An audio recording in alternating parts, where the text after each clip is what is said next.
Hello and welcome to Conversations with the Voice of Reason. I'm your host, Benjamin Boyce, and today's conversant is Eliza Mondegreen. She is a returning guest and a very prolific author that focuses on gender ideology and specifically the social and sociological aspects of gender ideology. In this conversation, we speak about her research and her life story. And as we've done in the past, we try to figure out or wrestle with the questions of what gender and the gender movement in its current manifestation is saying about underlying cultural forces and the state of our culture in general. She's a lovely woman. Her Substack is elizamondegreen.substack.com, and her Twitter is Eliza Mondegreen. Do check her out on the socials that are linked in the description. Without further ado, here is Eliza Mondegreen. We got to get you a microphone. Yeah, I think I can borrow one. Borrow? Don't you have a trust? Like an Eliza trust? Yeah. No, apparently you can get sad lamps at the library, so you can probably get microphones too. At Evergreen, they installed these things, these light panels that people just would sit under. And they were all neon too. It just seemed like very... Maybe it was But LED. you should admit you did it too, right? No, I didn't do it. Well, I guess I do. Well, technically, yeah, my studio's like, I got like light. Give me only vitamin D. That's why I do so many interviews. I'm just picturing a lot of like very woke students kind of sunning themselves like lizards under these lights. Nice. Yeah, they do a lot of cuddling, kind of like lizards. Yeah, I think, okay, so you were at Evergreen in 2017 when everything melted down. Yeah, that's when I graduated. So that's when you graduated. Yeah, 5-year run up to that. Yeah, 4.5 years. Yeah. I think when I was in college, so I graduated at the end of 2009. I think we saw the first safe spaces in like 2008, 2009. Oh, yeah? Yeah. What's the difference between a safe space and a padded cell? More crayons? More crayons and stuffed animals. It was definitely one of my best friends at the time, like, had organized the safe space at the LGBT center. Yeah. Yeah. It was definitely like a lot of stuffed animals and beanbag chairs and like kind of your general preschool break time vibes. How does that set up people for age play? Is it just like an extension of age play? Is there like some bleed there? Is there not some sort of like thing going on there? So I can only talk about that one place, but it was really, really, really asexual. What does that mean? Asexual. Like you could not imagine any of those people having ever had sex. Okay. So like anti-erotic somehow? Yeah. Like it was a really, in a kind of an infantilized way and not in a like age play way at all. Huh. Anyway. Did you go to college right out of high school or did you delay yourself? I did. Yeah. Yeah. And then what did you do after you graduated with your BA? I had a very short tenure. Well, I worked as a nanny. Oh, an au pair or a nanny? Just a nanny. Okay. And after I graduated, I worked for a truly horrible temp agency. Ooh, I worked for one of those. What was your experience? Yeah.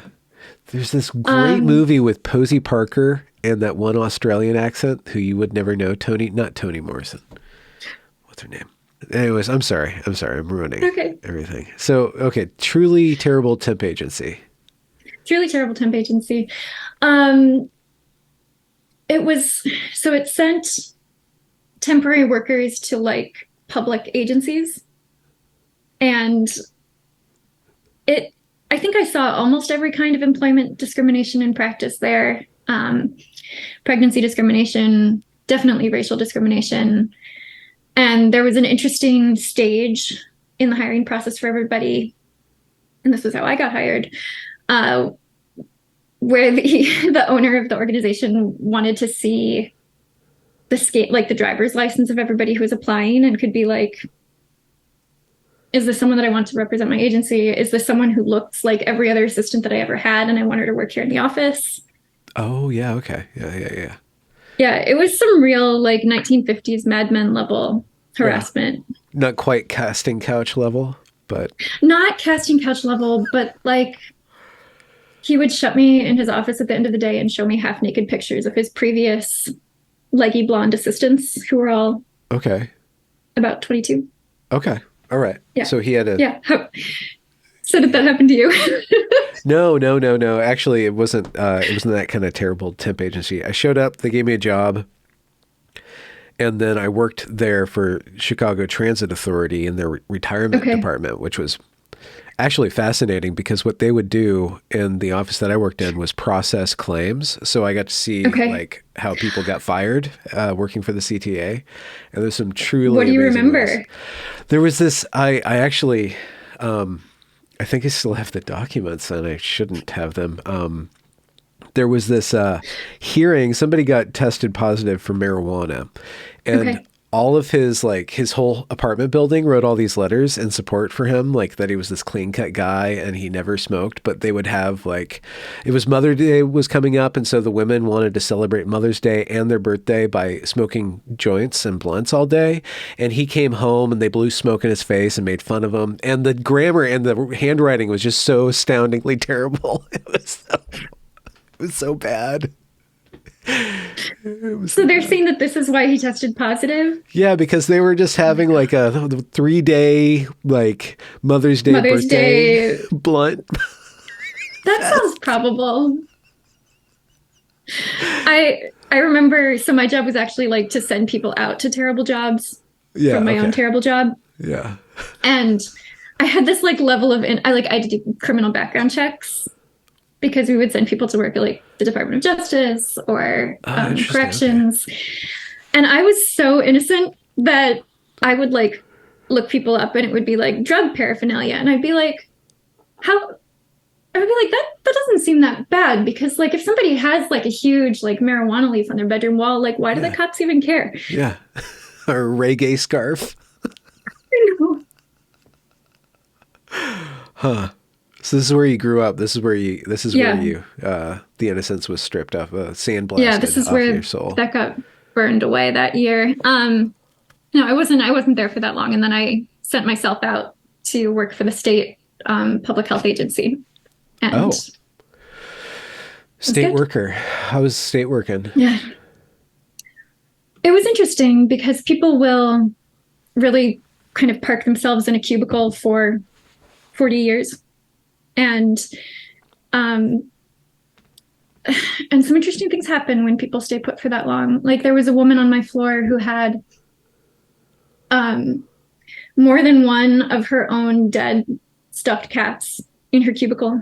Oh. And they would kind of sat on top of the file cabinet. And I always wanted to see her at the end of the day to see if she like took them home. But she stayed later than everybody, and she got there earlier than everybody. And maybe she the mystery was never solved. Maybe she's stuffed there now herself. Did she vacuum them or clean them in any way? I don't know. And they weren't like, one of them was curled in a kind of a, I don't want to say lifelike, like a pose of permanent sleep, where they're curled up like a little cinnamon bun. And the other one just looked kind of constipated. And then there was the other woman who had like this whole entire shrine in her cubicle to Princess Diana with candles that burned from 9 to 5 every day. Or like live candles or electric candles? No, real candles. Is that not a fire? You would think so, but do you want to be the person who has the Princess Diana shrine in the 2010s that she's got to let it go? Because I wouldn't want to be that person. Were they scented candles? Because that could be a public nuisance. No, they were definitely not. Because there would be policies of like no scent, no perfume, no scented deodorant. Okay. Was that what was your crazy cat lady thing? Or are you still working on that? You're still selecting yours. You're still working on getting a cat, aren't you? Or did you get one? I'm still working on getting a cat. That just makes me think of, at the beginning of Cat's Eye, Margaret Atwood talks about like these young girls looking at these older women, and it's like, we think that when we're that age, we'll be able to choose like what our quirks are. And so I don't think mine are sorted out yet. Okay. Probably cat related. Are there any like hints?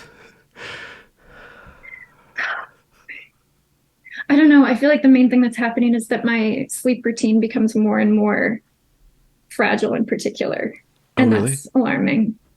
So you just like 8:30 rolls around and you're done wherever you're standing. No, Like it's you're not. out. It's more like the number of conditions that have to be right for me to fall asleep just keep mounting. Okay. Are you So tapping that's worrying. things or arranging like your No. miniatures in a certain Oh particular God. order?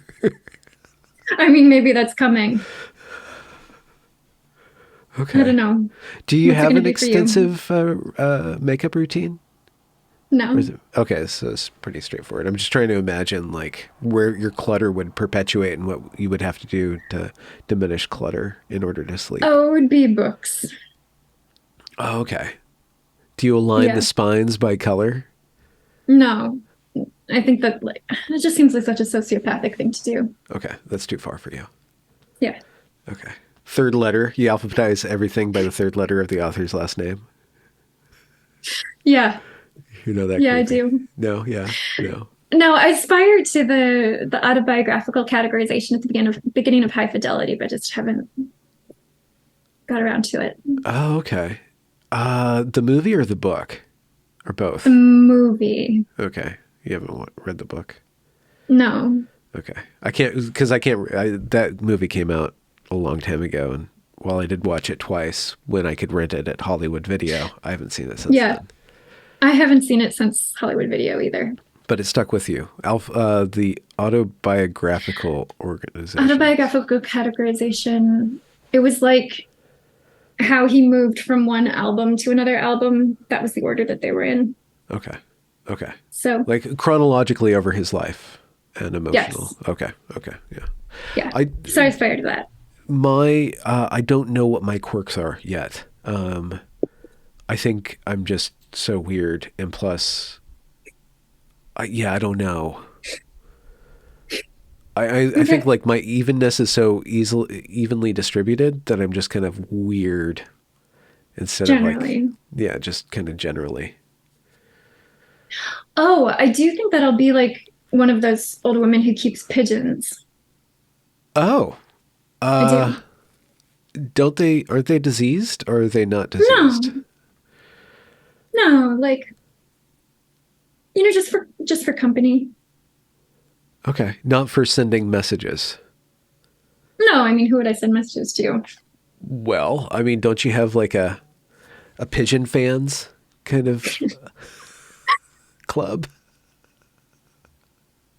By 2060, I guess we'll see where things are at. I don't know. You're stirring up a lot of tender feelings in the populace. One guy he wants me to interview you about the origin of your moral compass, which I thought would Okay, be interesting, but I don't know if you have one. right. But apparently he thinks that you're a moral, ethical being. Do you consider yourself ethical? I mean, I think people are supposed to be moral and ethical beings, but where does it come from? Yeah, where does it come from? Um, Guilt? I'm kind of suspicious of guilt. Huh. Always, or is this a recent development? More recently, I think that it makes it very easy to. I think how to say this. When I look at a lot of the like ally culture on the left, it's very guilt driven. And guilt is supposed to bind you to the cause and to like keep you from asking any serious questions about what you're being asked to support. So there's a sense in which the guilt is kind of paralyzing or kind of disabling. So I'm suspicious of that. I feel like for me, it is really interesting to think about like how do people what are the lines that people break down on when it comes to like the gender issue, right? Like what makes somebody see it and somebody else not see it. Believe it? What do you mean see it? Like what makes somebody like you or me look at the gender stuff and say, wow, this is this huge medical scandal and this crazy political outrage. Yeah. And what makes someone else just miss it entirely? And I've had to think about that a lot because of some friends who have broken in the other direction. And including there's a particular friend of mine who, like, we had worked together for a long time. We'd been friends for 8 or 9 years. We had literally had the same job for 5 or 6 years. Terrible temp agency or government worker? In the California nonprofit sector. Oh, NGOs. Okay. Yeah. Yeah. Yeah. Which is its own little. Well, I mean, if you're in that world and you want to remain in that world, then you either have to subconsciously or consciously agree with that world. And that world is pretty homogenous from what I understand. It is. I mean, I really do think that like trans is this identity issue for everybody. And like my friend and I, who so often saw eye to eye, who did the same job, it's like her identity was to be an activist. And so she would look at something and she would be like, okay, how can I support this? And my identity was to be a researcher and be like, okay, what's going on here? And it turns out when you get to something like, maybe when you're doing something like urban planning and farmers markets and stuff like we had been doing in our other job, it doesn't really matter which identity you brought into that, you would end up in the same place. And when you're talking about an issue like gender, you will end up in really different places. Huh. So the motivation, if it's towards, I guess, whatever we mean by activism, so some sort of social good, you're pursuing the social good. And going about that by centering the human, I guess, centering the human or the humanities as opposed to research. I mean, what is it? I can understand the emotional drive, but how does one articulate that? Like being a people person, maybe more oriented towards advertising kind of stuff, like persuasion? Yeah. I mean, I think in the particular, to talk about a particular person, so to talk about this person that I knew very well, I think that she really signed her judgment away to other people and felt like it was her moral responsibility to sign her judgment away to other people. So before she decided that I was this terrible TERF who had to be cut off out of her life and that she would donate $500 to like trans kid organizations every time I tried to talk to her, which is interesting. And we could talk about it. Of course, she would have to say this on Facebook, right? That could somebody do that without signaling that to their friend group? She probably did. It's interesting to think about, like, what is that $500? Like, what does it mean? Because it kind of feels like a tithe for hearing, like, for exposing yourself to like wrongthink or for being close to someone who's a sinner and you're like, you know, paying it back. It also kind of felt like, I'm not sure blackmail is the right word. It felt like she was saying, you need to shut up about this, or I'm going to keep funding the thing that you're worried about. Okay. So you're funding the thing that you're worried about by talking to me about it.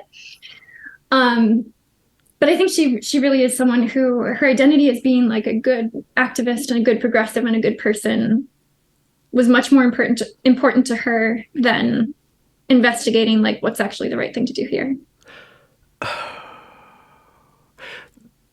Okay, so that sounds like a bad idea from my point of view, but maybe it's not a bad idea from her point of view to just live in a state of acceptance and, I guess, blissful ignorance. Yeah.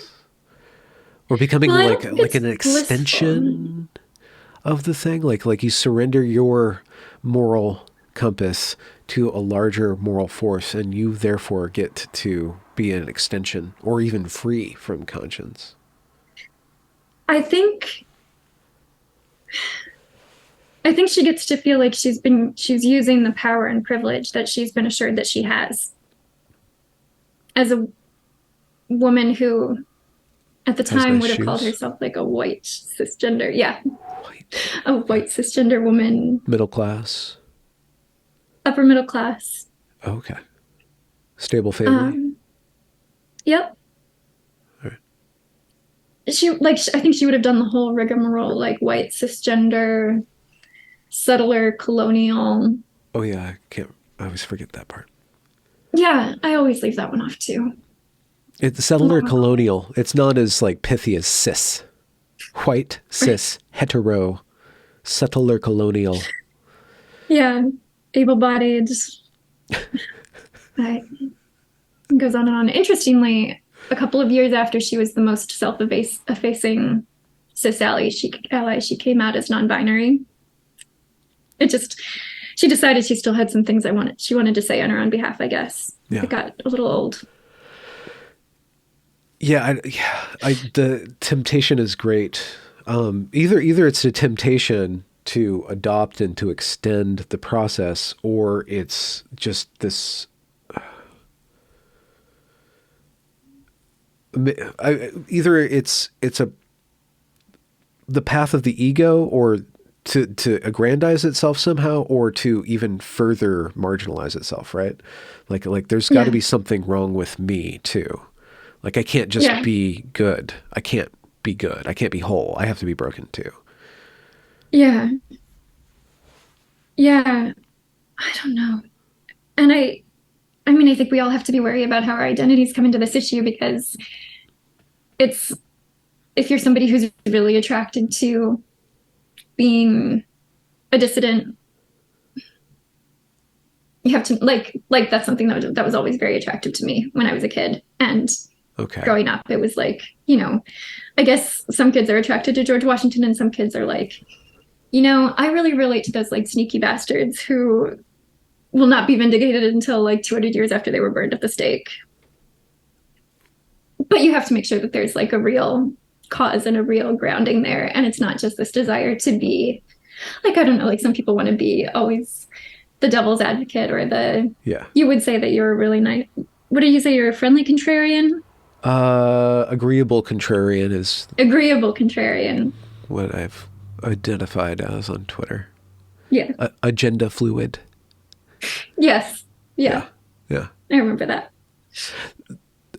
So you said something interesting. You didn't say like you had a drive to be a rebel. You had a drive to be a dissident. Like there's something a little bit more posh about that.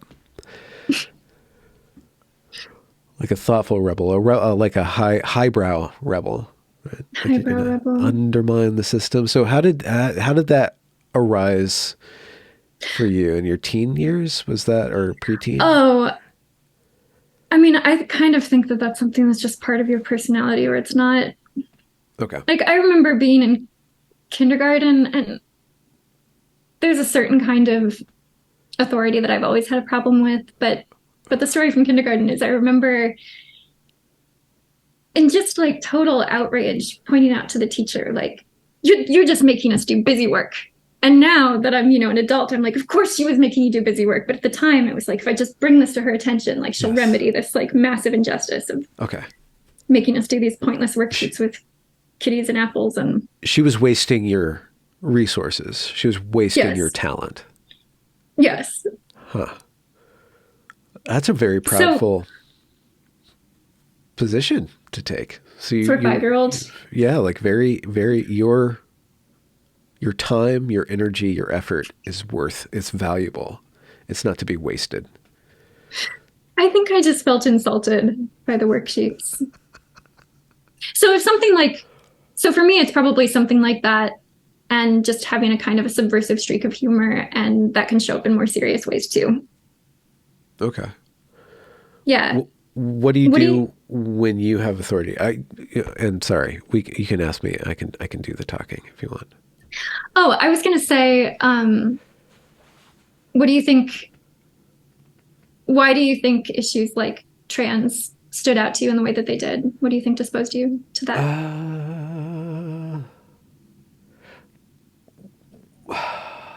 Well, it's an from the way that I came into it, it was just an outgrowth of this really annoying trend of authoritarian goofballs who are kind of mediocre in every way Yeah. except for being goofballs and Well, and zeal. self-righteous and Definitely over the top in zealous. zeal.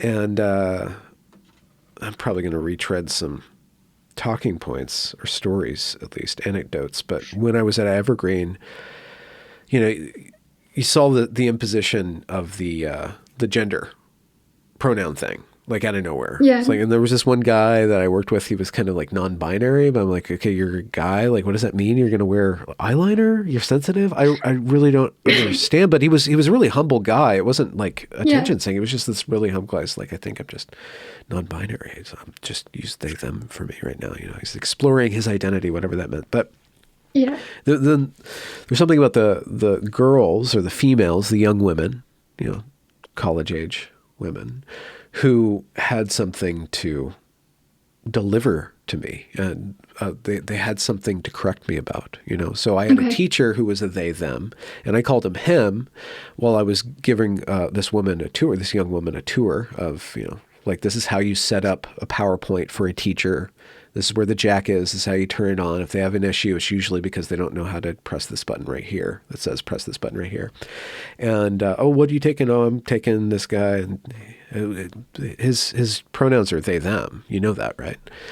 And I'm like, I'm not gonna dignify that with a reply because we're not here to talk about it. And she kept on bringing it up, and I just kept on ignoring her. And she kept on bringing it. But I already Yeah. knew that was like 3 or 4 years into Evergreen, and plus Okay. I'd interacted with that kind of, you know, the typical annoying college feminist type. You know, Yeah. they just have this whole new thing that they get to deliver to the masses and impress. Oh, yeah. And it's one thing for the girls, the young women to do that, but when it gets infected into the, into the structure of the place, and like the bosses are like starting to say, like, you have to say these words and you have to declare this statement of faith. And it's like, well, to go back to guilt, I knew and it was the same thing with the race stuff, the same thing with the privilege stuff. It's like, you don't own my moral compass. You do not own my worldview. And so there's no way that I can actually hand that over to you, because it's none of your business what I think about my privilege.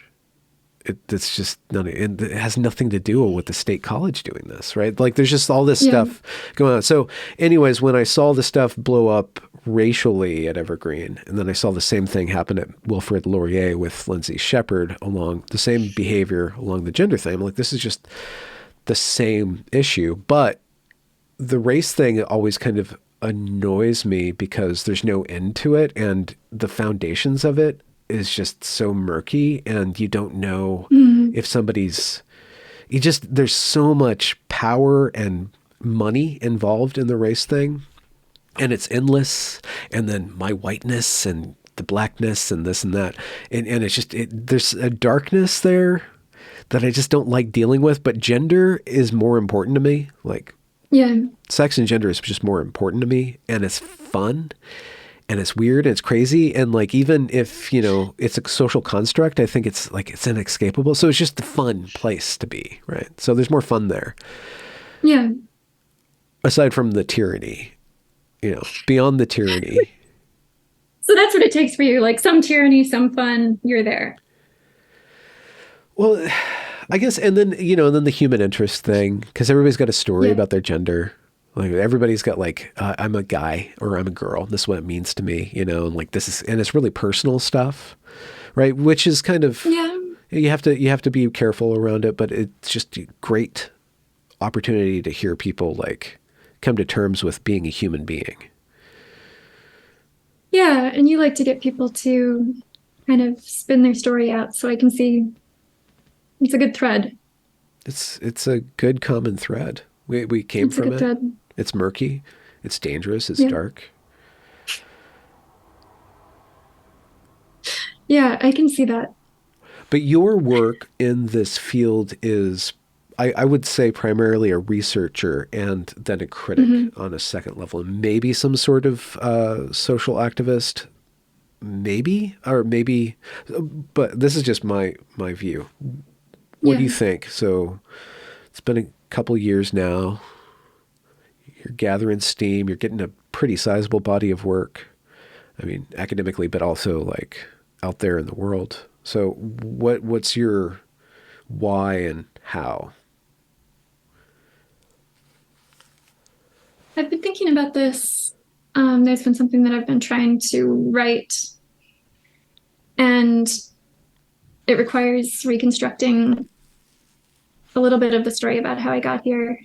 And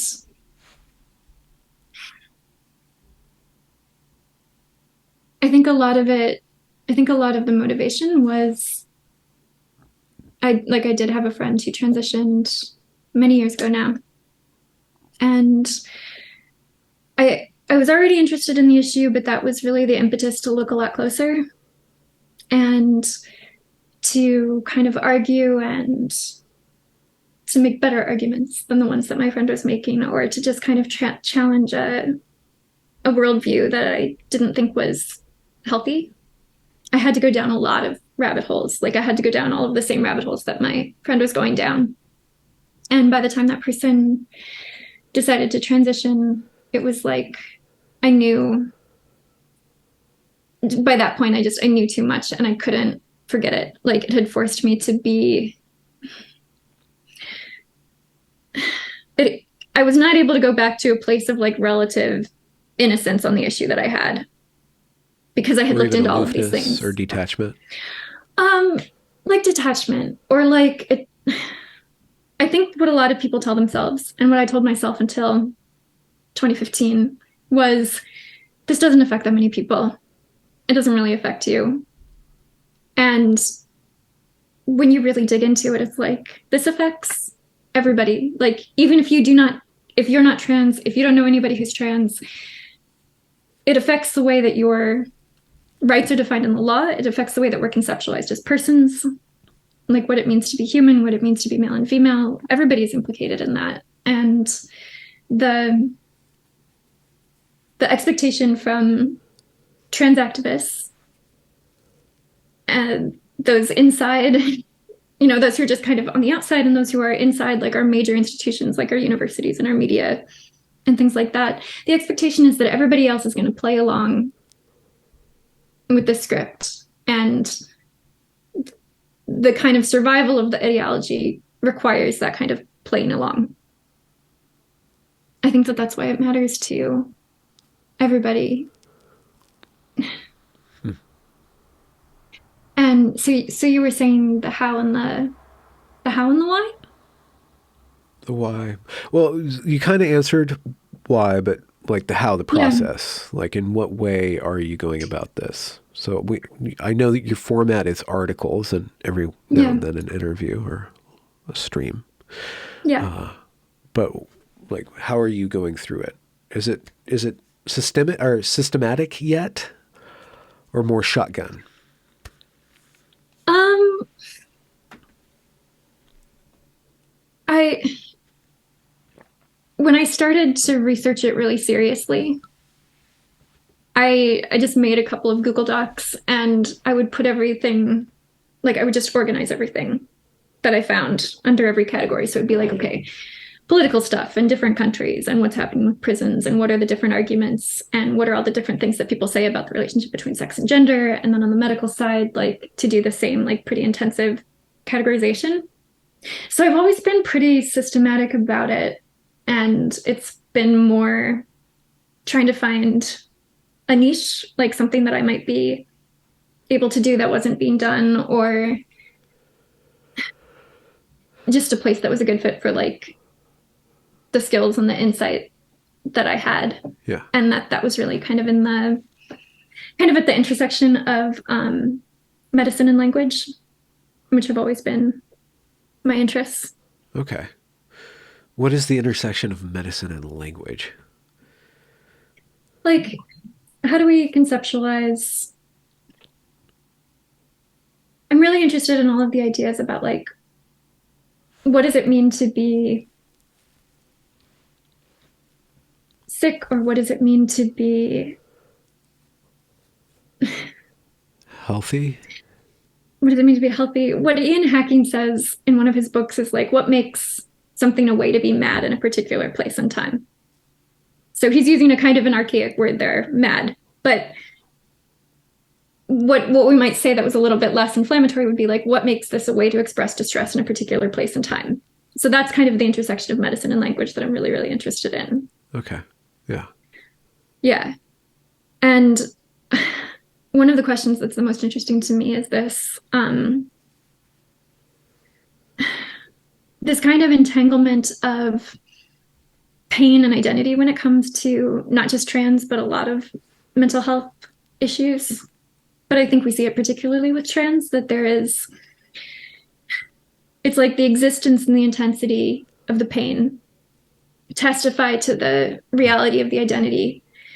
And when somebody like me comes along and says, well, I don't think that, I have some questions about this identity, the reaction is very often like you're asking, oh, is this pain real? And of course, the pain is real.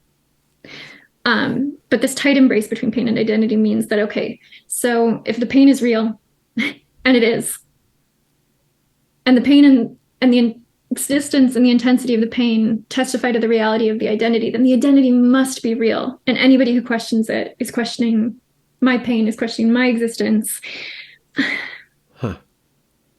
That's really interesting to me. And I was actually talking to a friend earlier today who had served for several years as a priest and has a lot of experience dealing with people in hard places in life.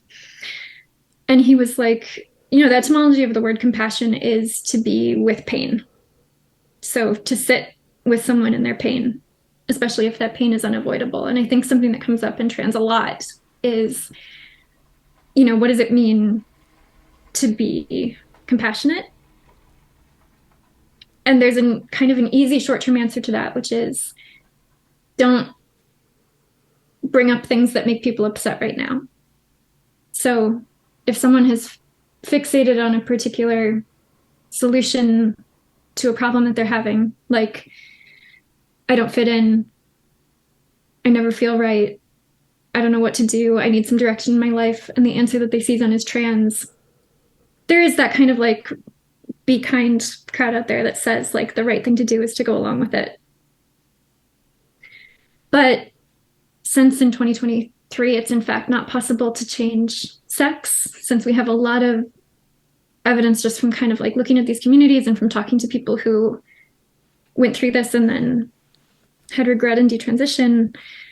And they're saying, I came up against the fact that it just wasn't possible to get what I wanted. It's like maybe the compassionate thing to do is to be able to sit with people with a pain that they are not able to avoid, which is maybe you really wanted to be born the opposite sex.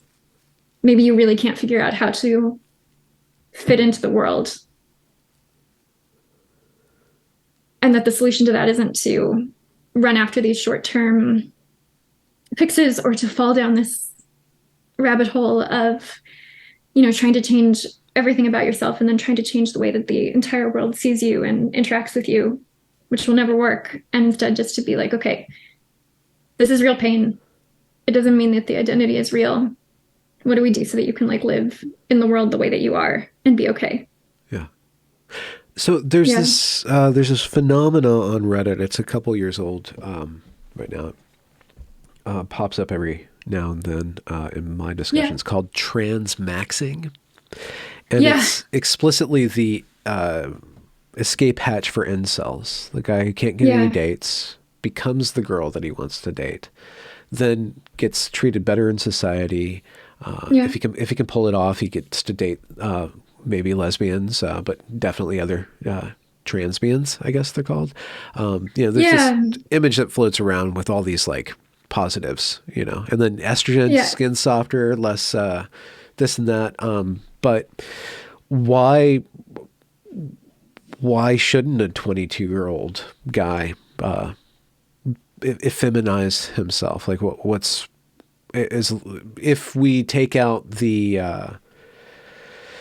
forcing it on society and just kind of doing what he can to make it a project, like this is kind of the liberal or libertine point of view. Like, why not do what thou willst? Yeah. Who's to stop you? If it makes you happy, it can't be that bad, right? Shell Crow. Yeah. I mean, I guess my sense of it is that the people who are the happiest with transition are the people who really accept the limits of what's possible. So there are people who can say, I'm still male. It does mean something to me, even if it doesn't mean something to somebody else, to live as a woman. And that they're okay with the limits of like the surgeries and hormones and the limits of what they can expect of other people. I don't have a firm sense. I wonder if you do, about where the transmaxers are falling in that. Like, it seems at the outset, it seems pretty strategic. And yet you wonder, the further somebody goes down that path, like, does the strategy fall away and you need it to be true?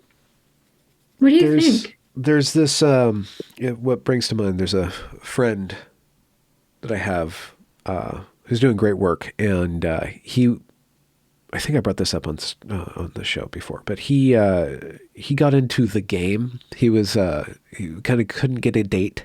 And is this the pickup artistry? Yeah. And so he figured that out. It was just like this rule book to win at getting laid, right? Like, that's basically, you're trying to get laid. So how do you get laid? And this is how you do it. And there's a bunch of autists like figured it out mathematically, you know. It's a game. And what he describes is this sense of alienation that increased because he could no longer, even when he got a woman that he wanted to be with, he could not stop playing a game. He could not stop. So that identity of the player, which he pulled off, like according to his stories, he was just a player, life of the party, right, kind of guy, and had the pick of the litter and could like set everybody else up. You know, he figured out this game, but he lost his soul in the process. So if somebody is chasing a trans identity from a point of view of like, I need to actualize or master the world, master myself in a way that I get what I want out of the world. And if they don't do that in an actual path towards actual authenticity, not the cheap authenticity where everybody affirms you, but like a sense of reality of who you are and what you are, you're going to, I don't know if you're going to be able to be happy or content or, you know, and those words too are kind of false flags for what I mean. Like, where your possibility is opening up and where your effect on the world is the thing that's being maxed, rather than, you know, your effect on other people or what you're getting from other people, right? Yeah, it seems like that would be hard to let go of.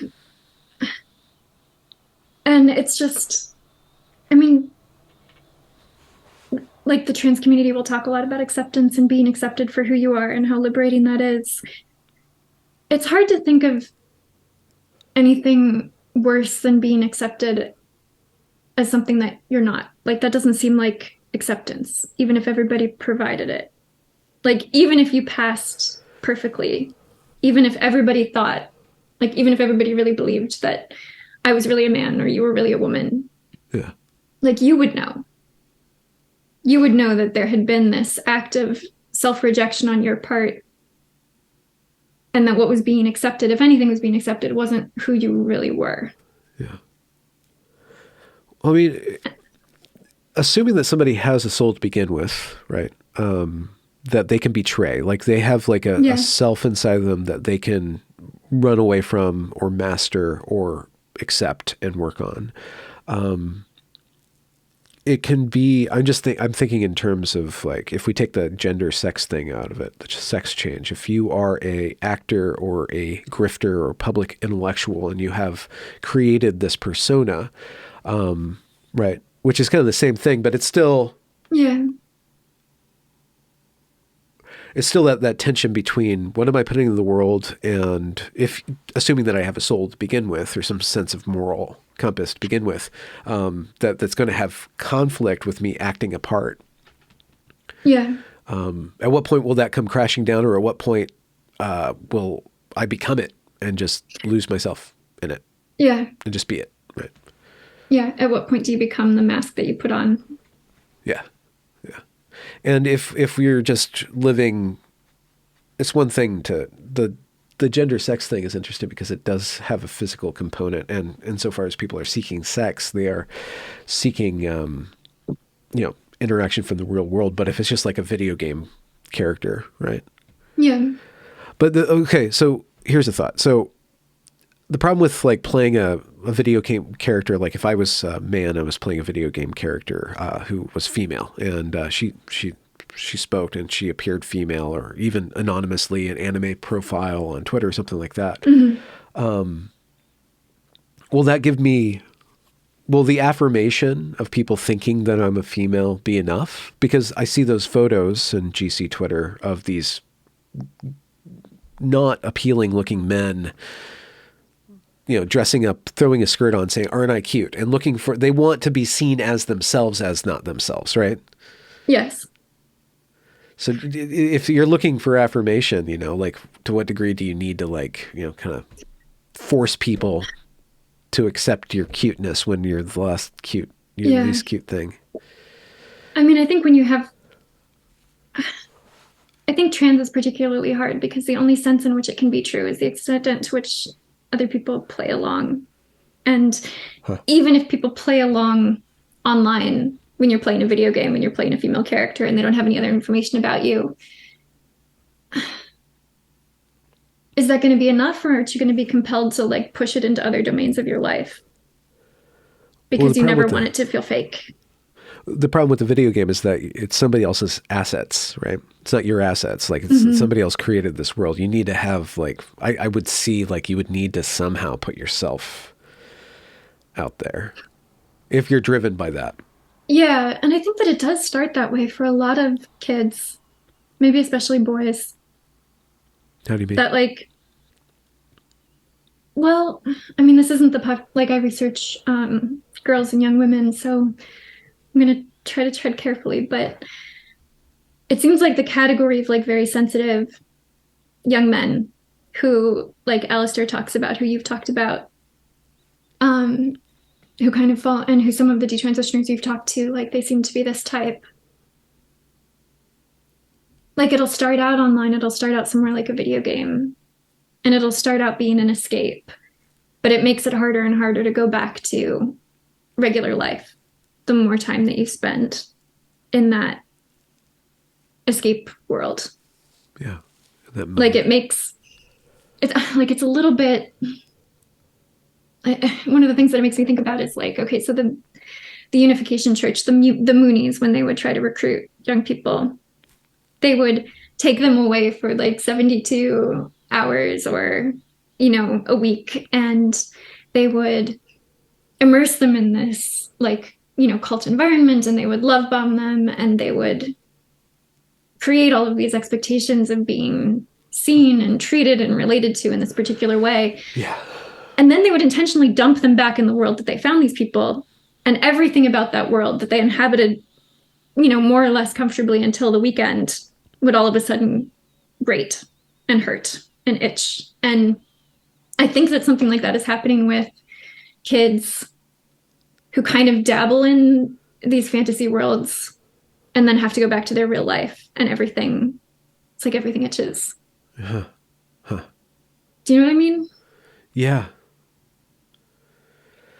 Yeah, I don't know how to support those sensitive young men.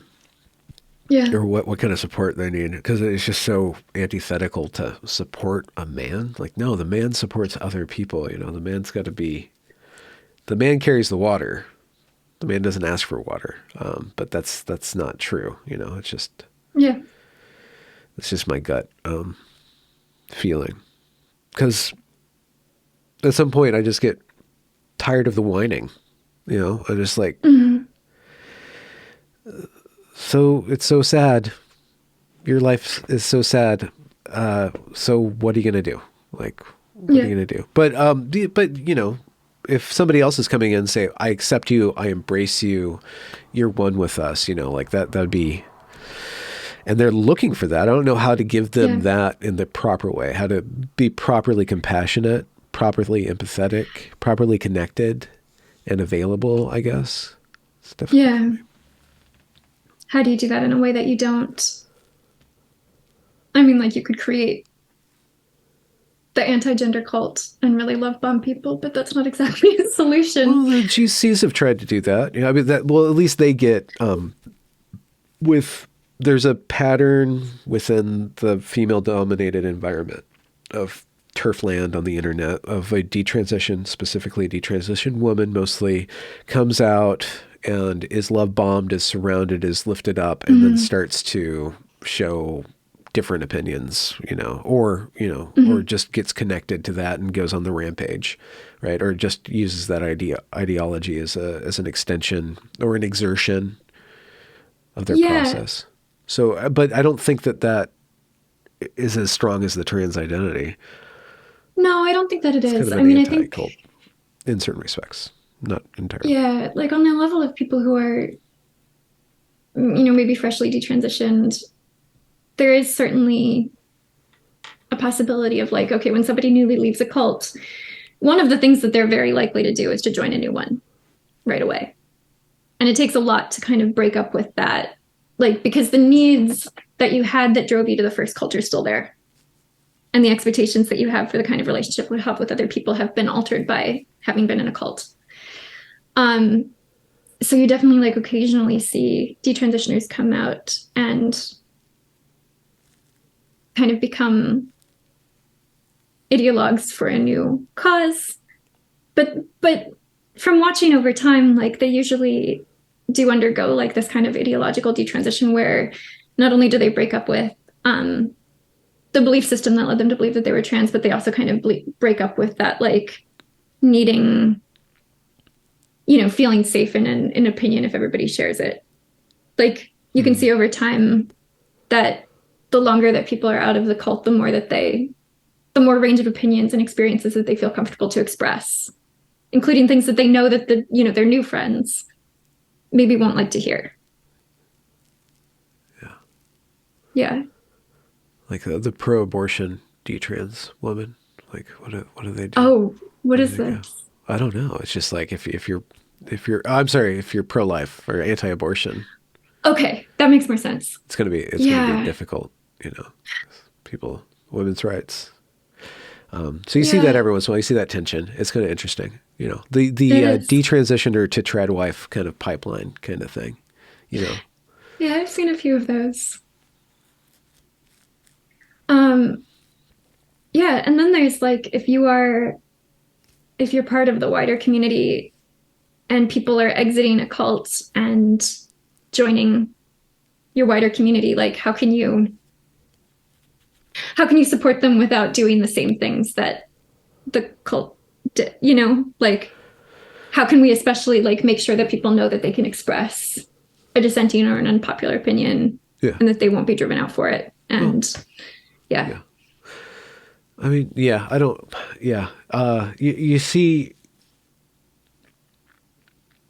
in watching the detransitioners kind of pop up in process, and then kind of resent being used by the anti-trans crowd, for not just necessarily even just clicks, but like here we're gonna have a pity party. We're gonna show up and show this person whose life was devastated and their body was mutilated. I don't think that that's proper. No. And I see them I see a number of them dislike that treatment. I just listen. Yeah. You just like kind of listen. Like what happened? Why did it happen? And what do you want to do in the future? What is life like? And then, all those problems that you had, you still have them. So what are you going to do about this? I think what you do really well is that you just create a space where people can just talk. And they know that you're not going to judge and that you're not going to push. And I pry. You pry, but you're not like, you don't push people toward a particular answer. You're like, okay, why do you think that? Yeah. It's very different. Yeah. Yeah. So, but you're studying the thing. You're studying the sociological linguistic thing. And how does that interact with people, or how does that relate to people for you? What do you mean? Because I deal with the people side. You're Yeah. dealing with like the organizations. You're examining and exhuming all these different facets of stuff. But what are your thoughts on people? The people who are in it, the people who are out of it, how people can get out of it, or what people need when Yeah. they get out of it. Like, what does deprogramming look like for Yeah. getting out of gender? So, How do you talk somebody out yeah, of a gender ideologically possessed position? You can't do I it don't think you can. without I them think people have donating to five be, hundred I think dollars. it's right. No, I mean, I think it's like when you're in a bad relationship and even if you kind of know it, nobody can talk you out of it until you're ready to break it off, you know? So you just put So the articles out there, and if people I find just, them, you try to reason your way through things for yourself and put it out there. yeah. So my research is kind of on two different tracks, and one of them is the organizational, like what's going on at WPATH, what's going on in these like medical organizations, what's going on in the heads of affirmative providers. But um, but most of my research is on these online trans communities and trans communities, and just trying to figure out Oh, yeah. like what are the attitudes and beliefs and knowledge about gender that young people are exposed to in these communities, and what are their expectations and intentions for transition, and like kind of what is the trajectory of someone when they come into a community like this? How do they come in? Then what happens? um so I feel like that gives me a lot of kind of impersonal contact with like the human side of it. So you're talking to people one on one and you're figuring out like, okay, for this individual, what happened? And I'm kind of observing these like sociological dynamics of like what happens when people ask a particular kind of question in an online trans community. What are some of your findings? What's most interesting is to look at doubt in these communities, because it is everywhere. And there's a sense in which doubt is talked about all the time, Really? but it's not as doubt. Like there is always some kind of a proxy that people use to talk about doubt. Because the things that you are really not allowed to do in an online trans community, and the ones that I research are on Reddit, you are really not allowed, like absolutely not allowed to question anybody else's gender identity, their transition. You're also not allowed to question kind of the idea of gender generally. Like, is it real? What does it mean to say that it's real? And the thing that you are kind of allowed to question, but it's very sensitive, is your own gender and the advisability of transition for you. But you can't be explicit about it in the community. And if you've reached this kind of level of indoctrination with this belief system, you probably can't be explicit about it with yourself. So there are two ways that people talk about doubt, particularly. And one of them is they talk about internalized transphobia. And one of them is that they talk about imposter syndrome. What do they mean when So they say imposter syndrome? when they say imposter syndrome, so this is like, I'm not exactly sure where the idea comes from. I've seen it a lot in like academic contexts where I think particularly women will be like, I'm a really successful academic, but sometimes I don't feel like it. And I have like imposter syndrome because I am a really successful academic. It doesn't. So there are people for whom imposter syndrome is like, you feel like an imposter and you're not. The interesting thing about it in trans communities is you feel like an imposter and you are. Like you are pretending to be something that you're not. So it's not a syndrome. It's like insight into your own condition. Oh, okay.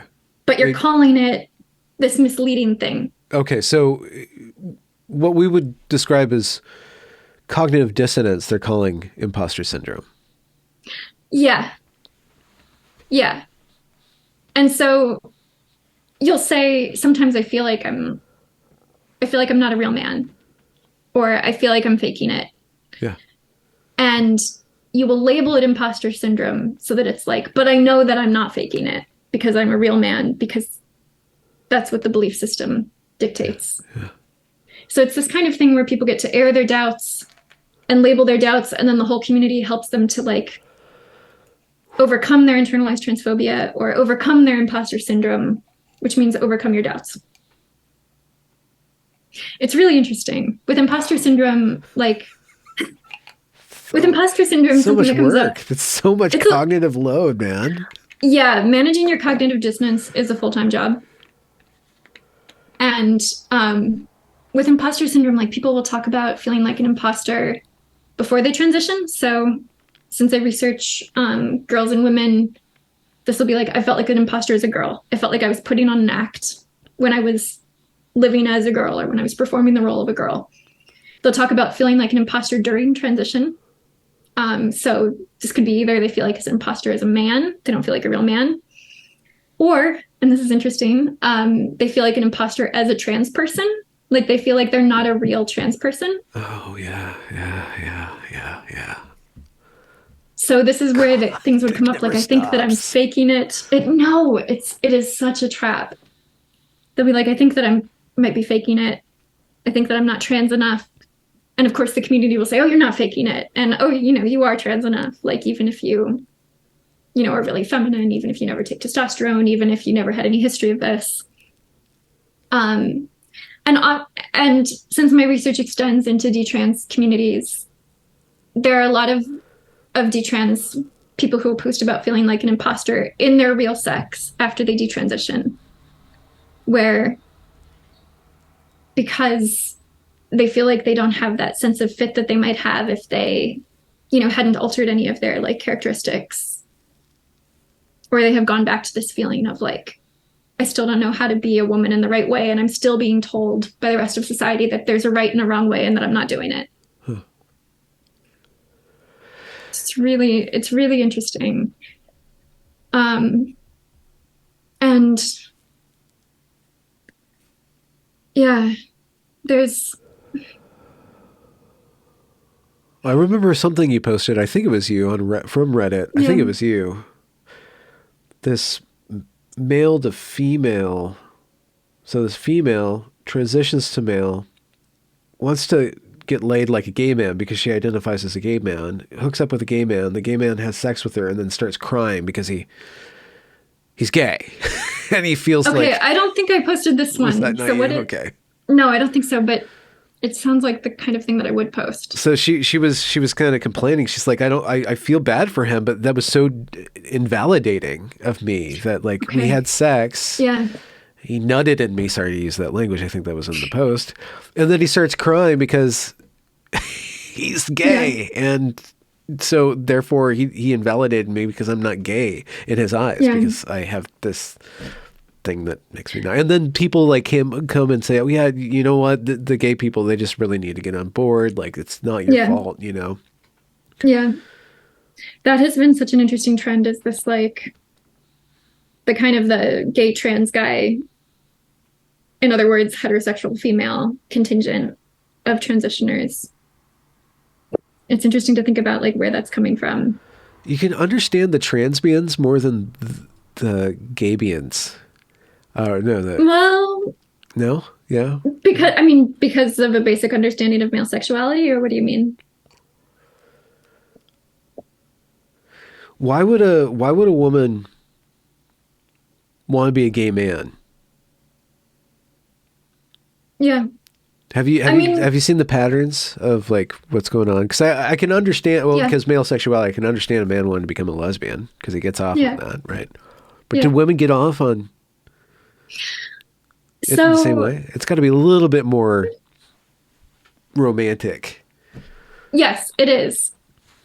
So a big feeder, and online trans communities and detransit communities will both talk about this as a major like driver of heterosexual women into like gay trans man identities is, and I'm going to really mispronounce this stuff because I'm a reader and I've only read it, but like there's this category of kind of erotic fiction and anime style art that's called, yaoi. Yeah, Yaoi.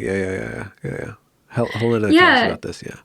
And it's written like she talks about, like it's written by women for women, but it uses gay men.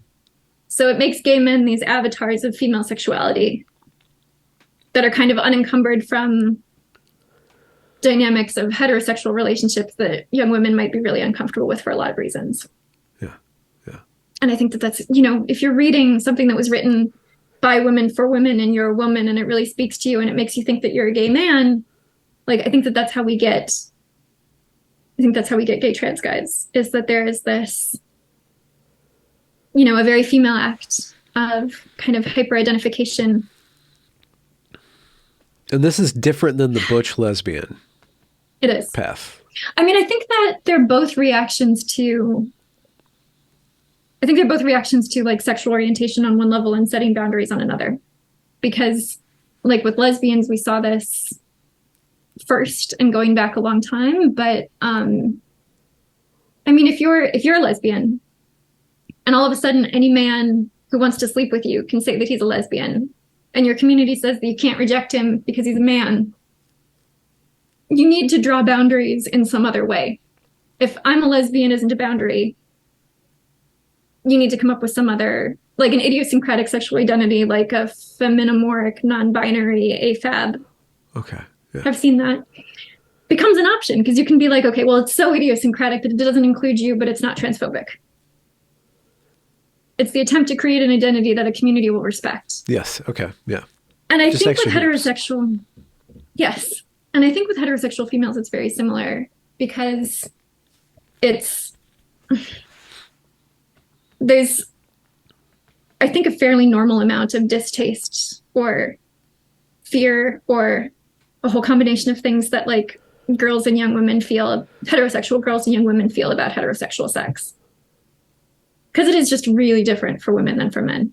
And there are risks for women that don't exist for men, and desires. Especially. And desires. And like if you're being presented with a very pornified version of heterosexuality, like no wonder that is turning off a lot of young women. And by the way, like a lot of young men too are getting turned off from this. Like they don't want to be, I don't want to be the woman in that relationship. I don't want to be the man in that relationship. But if you're a gay trans guy, you think that you can have a relationship with a man and it won't be infected by those dynamics. And it'll be like this fiction that you read that was written by women for women that really speaks to your like sense of like sexuality and your desire for romance. And it doesn't have anything to do with reality. But I think it's very seductive. Yeah.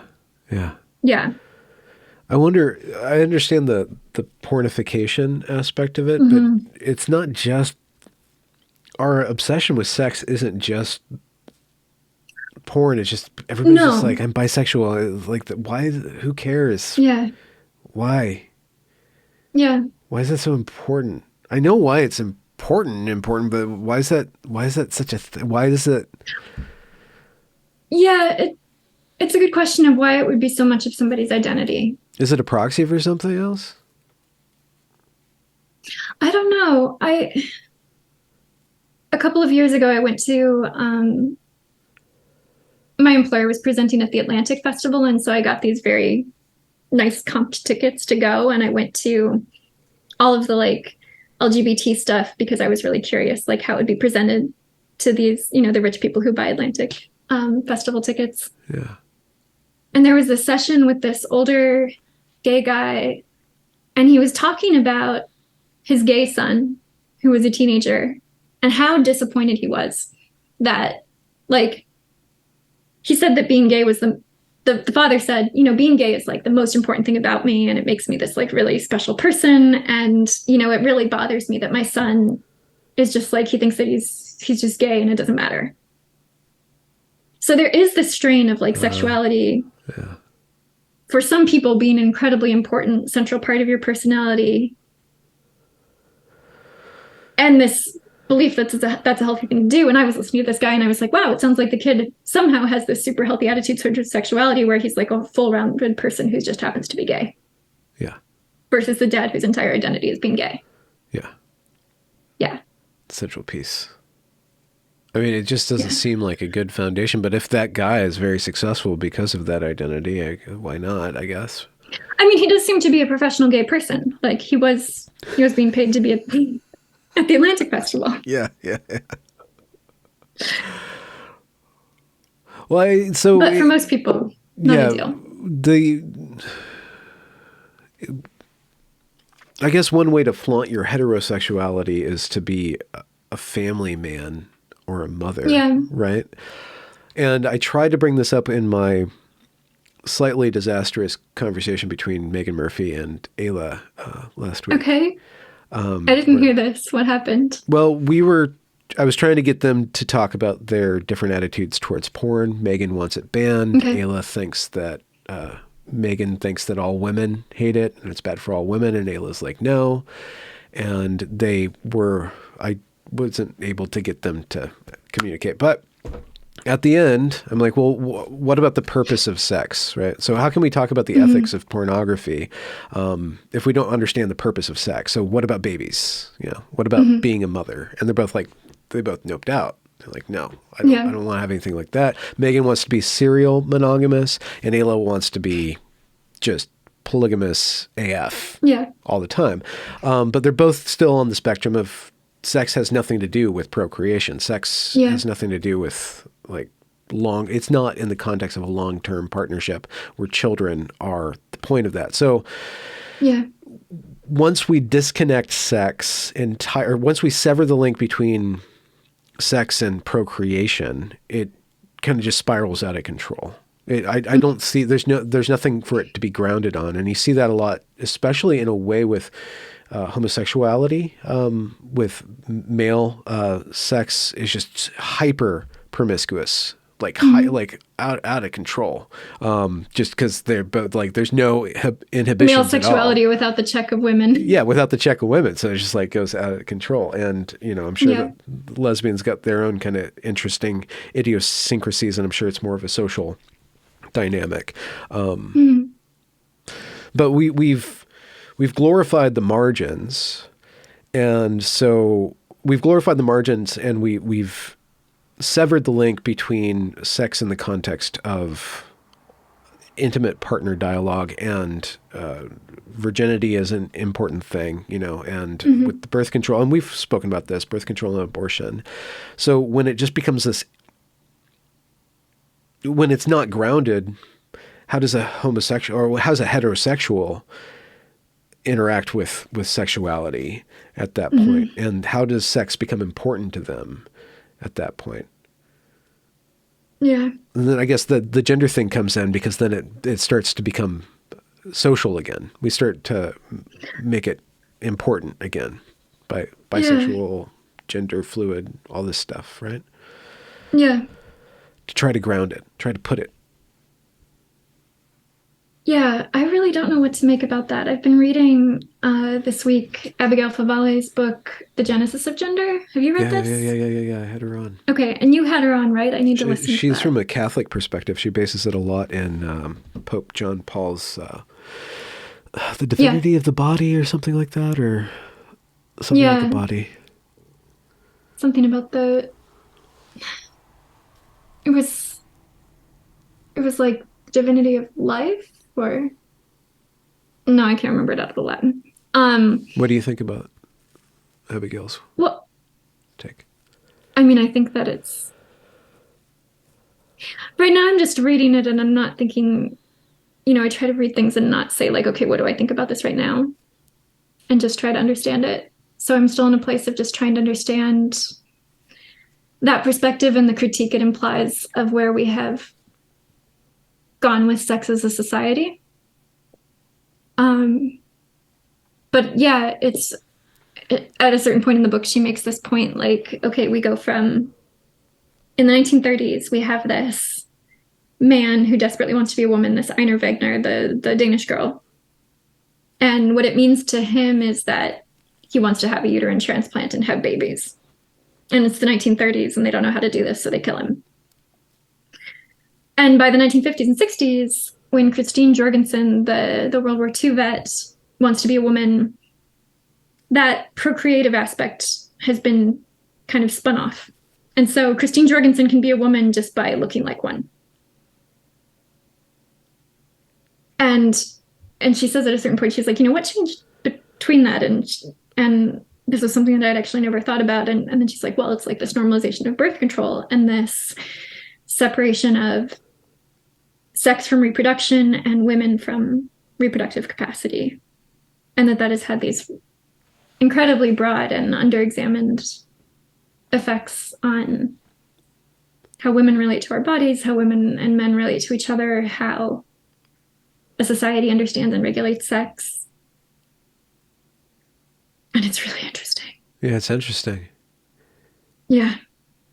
And even to think about something like she's talking about, I've had a lot of critiques of birth control, and have just have never been able to take it.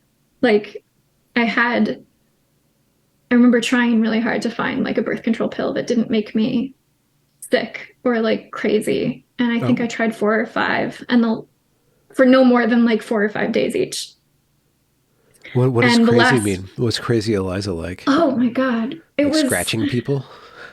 No, it was having this overwhelming physiological anxiety that had no source. Oh, wow. In my life. So just being completely feeling like the world was ending. But there was no reason to feel that because it wasn't even finals week. Okay. But the last one that I tried, which put me off of trying anymore, was I think it was Yasmin.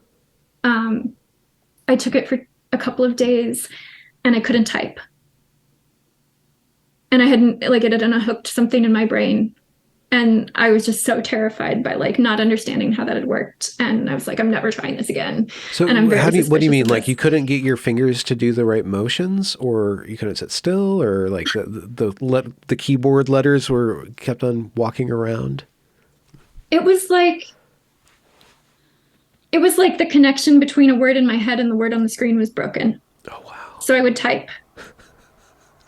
And what I intended did not show up.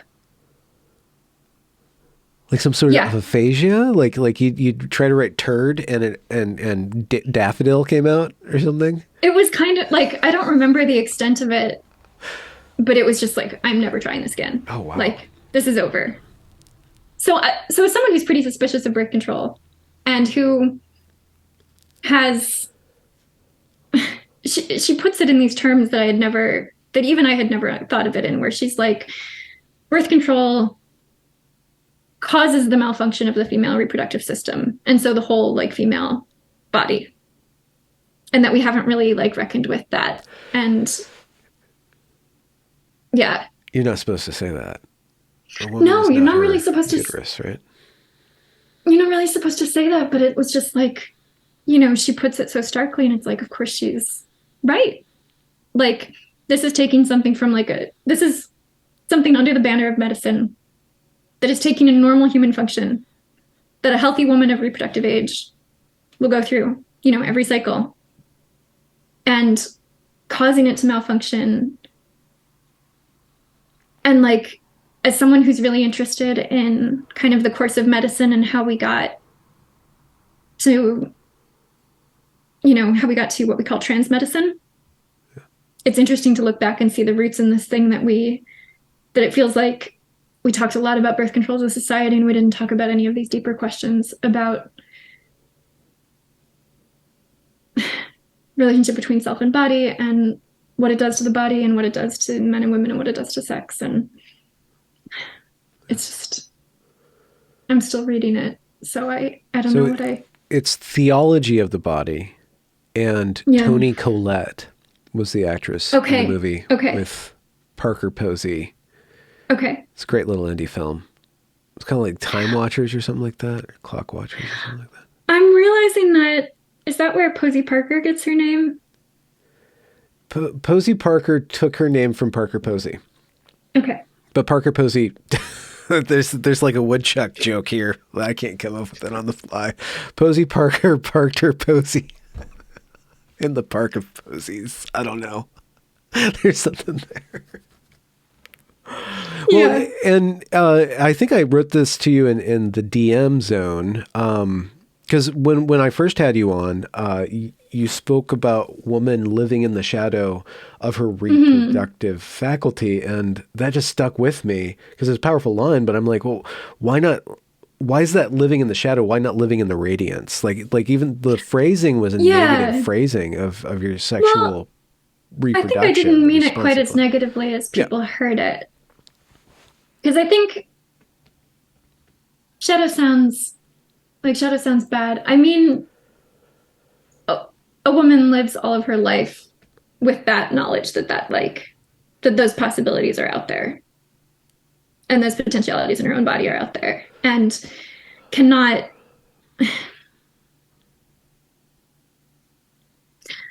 It's just like this other track that's running all of the time, no matter what you're doing with your life. If you're taking birth control, if you're abstaining, if you never want to have kids, like it's still running next to you. That's what I'm talking about. And that's, it can be negative. It can be positive. It can be a mix. I think probably for most people, it's a mix. Yeah. Yeah. It's a relationship. You have this relationship. Yeah, you have this relationship to potentiality that is it's just different than the relationship that men have to their bodies and what their bodies can do. Because men's bodies can't do those things. And if the arc, if the tether, if where we are right now can be traced to us severing the relationship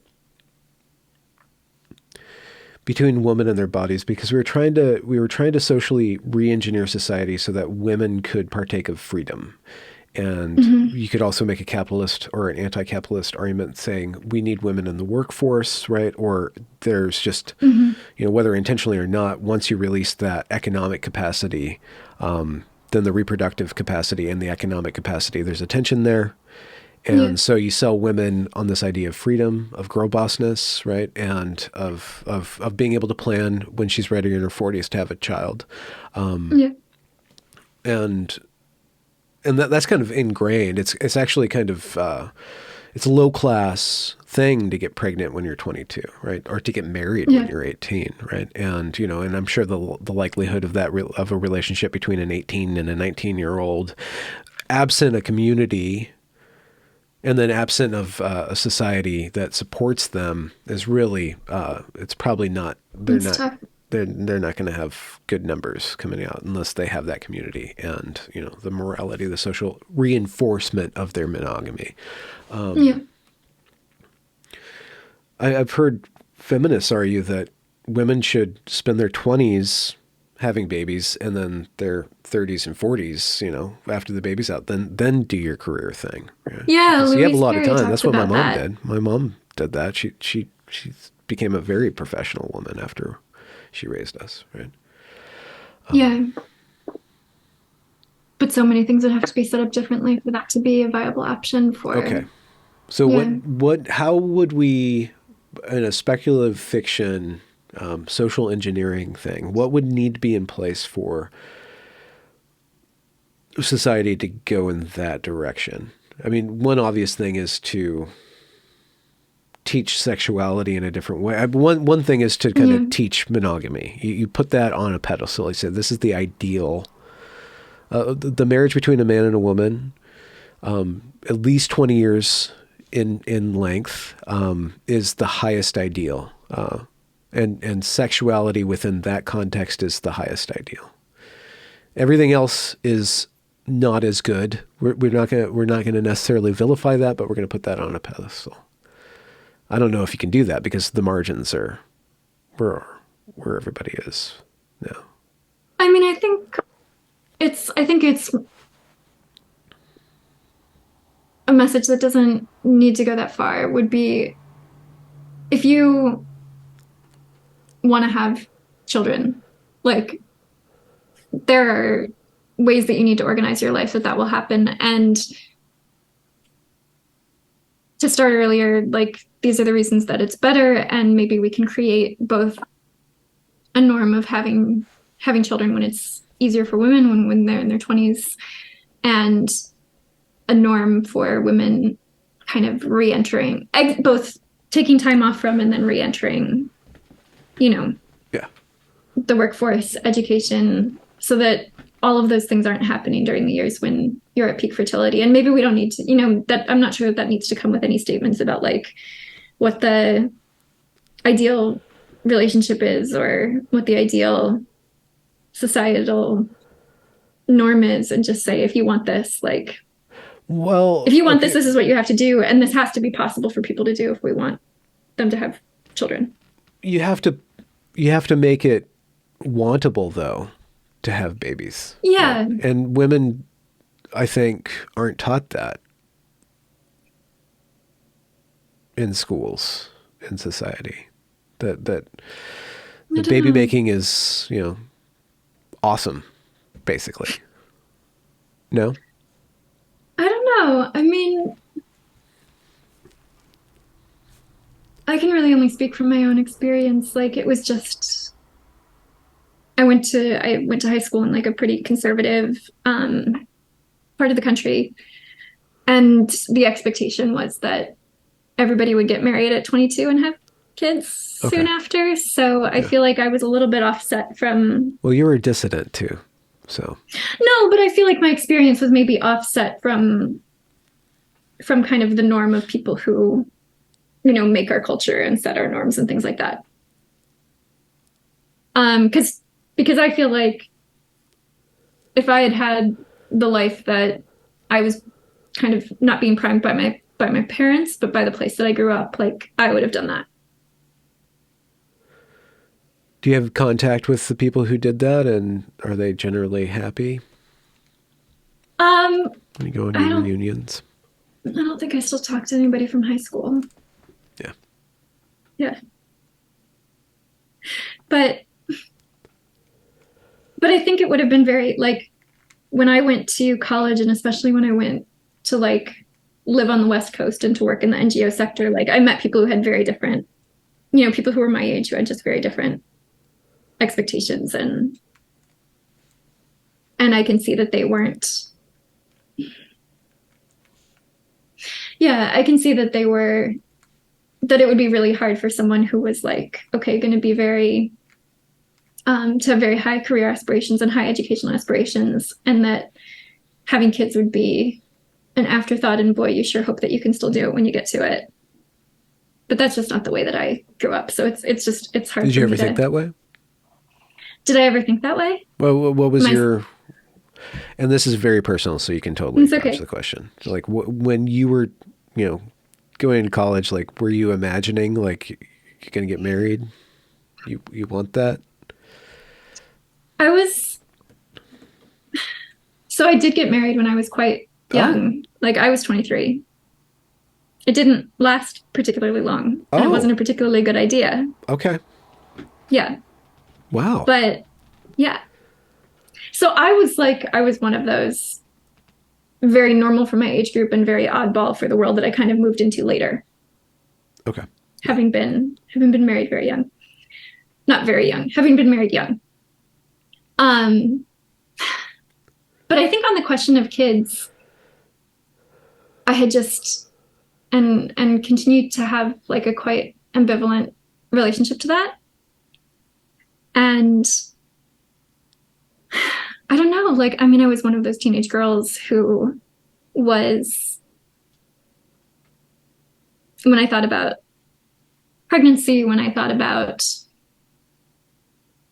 the kinds of things that the body that I was developing could do, that wasn't something that had like, it wasn't a potentiality that I felt excited about. Like, it was scary. And it was scary because it would turn you off or stop you in your tracks, or scary because you're Um, like, oh my God, my hips are gonna go do that? well, because it was like being out of control. Mm. And Mm. I think that the relationship that I had with my body when I was a teenager was a relationship that was based on exercising control over my body, which is one of the reasons that gender stuff is so interesting to me, because it's like I know what's going on there. Like I understand that. When it's the mid 2000s, like, you know, it's not like I was going to come to see myself as a boy, but you know, I stopped eating for several years. And Hmm. it's the way to, I feel like anorexia is still not very well understood because it's so often talked about as this pathological pursuit of femininity, of this feminine ideal. And I just don't think that it's that at all. I think it's this pathological pursuit of control and this pathological attempt to kind of abolish or to abolish or to shut down the female body as a sexed body. Like your breasts go away, your period stops, you're not going to get pregnant, and your body stops, you know, an anorexic body, a very skeletal body, stops sending out those messages to the world that you didn't want your body to be sending anyway. Yeah. That's like, I'm available and I'm attractive and look at me. And Yeah. yeah. How does that, I was going to ask you way Yeah. back at the beginning, because he said I have a problem with authority. I'm like, well, what happens when you get authority? And I guess Yeah. that's an extension of your authority, of power, will, Right. control. Having authority over your own body. Yeah. So I think I spent, you know, that was several years. And then just trying to have a, Were you sly about yeah, it? Did you get away with it? I got away with it, I would say. I mean, I think Was there an intervention at some point from outside, or? so. I went to the doctor a few times, and, you know, my, you know, I love my parents very much, and I think that they did the best that they could do. And I think that they also, like, I think when something's wrong, you want it to be okay, and you don't necessarily know what to do. Yeah. So I didn't go into like a treatment facility or anything. Ultimately, I think that that was much better for like getting over it. And like anorexia has a really low recovery rate, a really high relapse rate. And I think the more time that has passed since I really did get better. And I really don't have like a disordered relationship to food or a disordered relationship to my body. And I think that I got better because I had to be strongly internally motivated and nobody forced me. Okay. So what we were talking about earlier, which is like, can you lead somebody out of something like this? Or do they have to be ready? Like, I think you have to be ready. I think you have to have a really strong internal motivation. And I did ultimately. Like But where did your ambition come from? I was a nanny. So when I was in high school also, and I took care of these two little girls who I really just thought they were the best. And the older one was 9 or 10, and I was 17. And there was this one day that we were jumping on the trampoline, and she said that she hated her body, and she thought that I was already, like, she already weighed more than me, and she probably did. And so she was, I don't even remember exactly what she said anymore, but she was engaged in this like negative body talk. And it was just like my entire, you know, I didn't think that it was like a really great thing for me to be starving myself, but it was like, well, I need to do it, you know? Like I have to do it. Like I can't manage things if I can't control my body in this way. And when this little girl who I really cared about, who I knew looked up to me, was like, when I saw her doing what I was doing or preparing to do what I was doing, it was like, I don't want this for anybody else.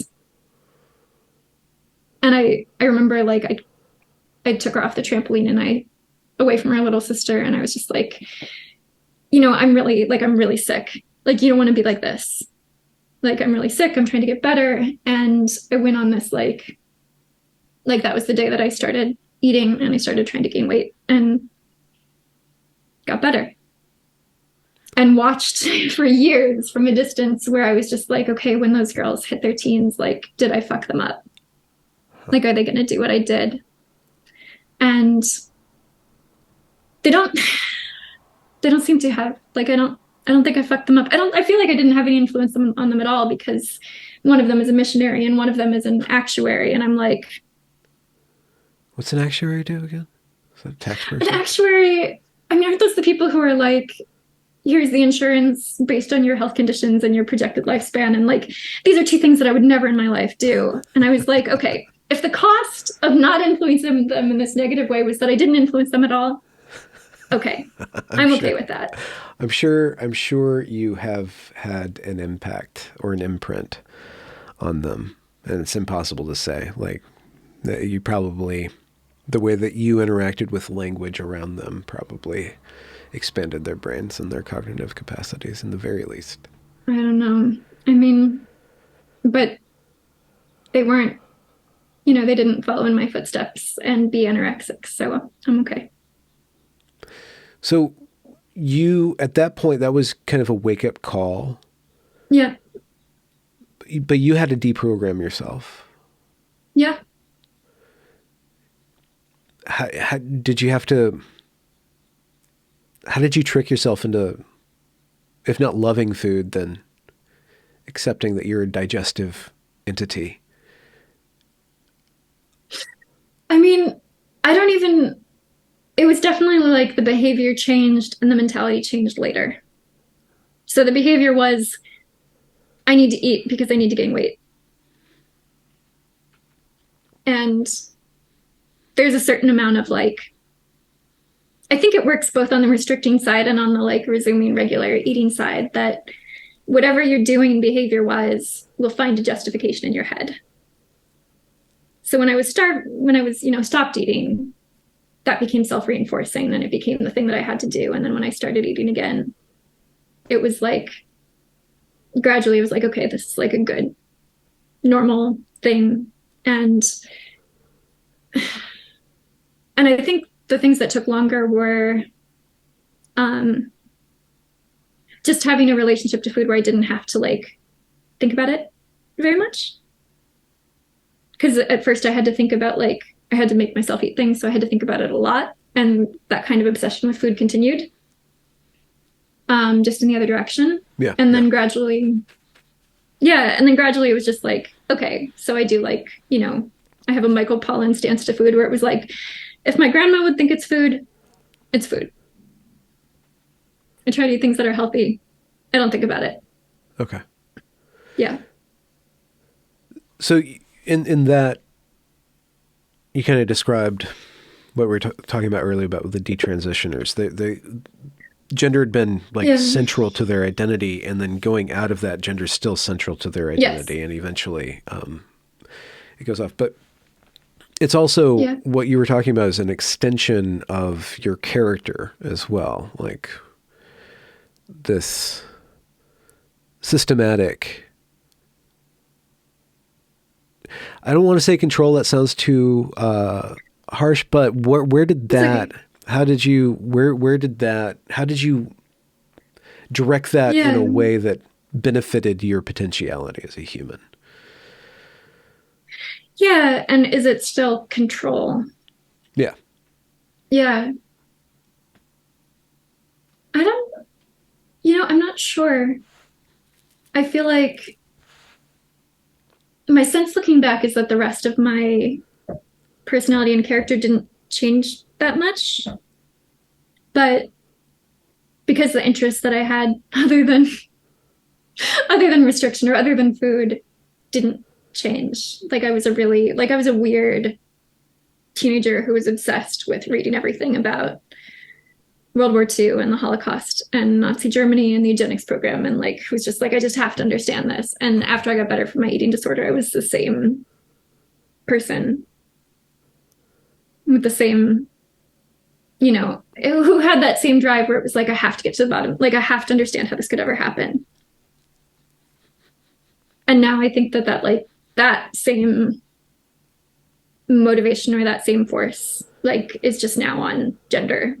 Yeah. Where it's like, I have to understand how we did this and where it comes from and what it means and how we get out of here. But I don't know what happened to that kind of pathological drive. Is it Goodwin's Law or Poe's Law?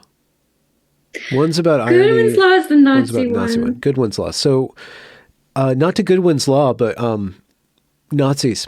How do they work into the gender thing? What are the patterns of behavior that manifested in Nazi Germany with the control of genetics, maybe, are map or are related to the control over gender? How have we gone from genetics to gender? Is there a similarity there? Yeah. I mean, the parallel that I think is the most interesting is what happened to the German medical profession under Nazism. And particularly with regard to the relationship between doctors and the eugenics program and doctors and the genocide of Jewish people in Europe. Because doctors were deeply involved in both of those. And in Nazi Germany, what happened is you have the role of medicine is redefined from a doctor as someone who practices medicine at the individual level and seeks to address illness and injury and to restore health at the individual level, to being reframed as the doctor is a practitioner of medicine on the body of the public, of the folk. So then under Nazi ideology, medicine becomes you remove illness and injury from this political body and to restore the health of the political body. And that means that doctors found themselves sterilizing and euthanizing and experimenting on, individuals, killing individual people.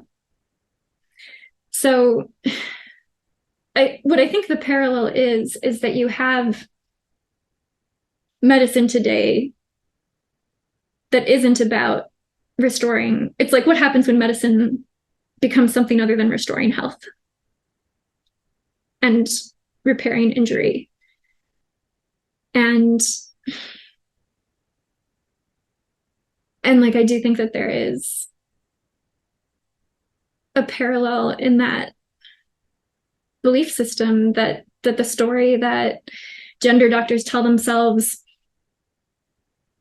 is kind of terrifyingly disconnected from what they're actually doing.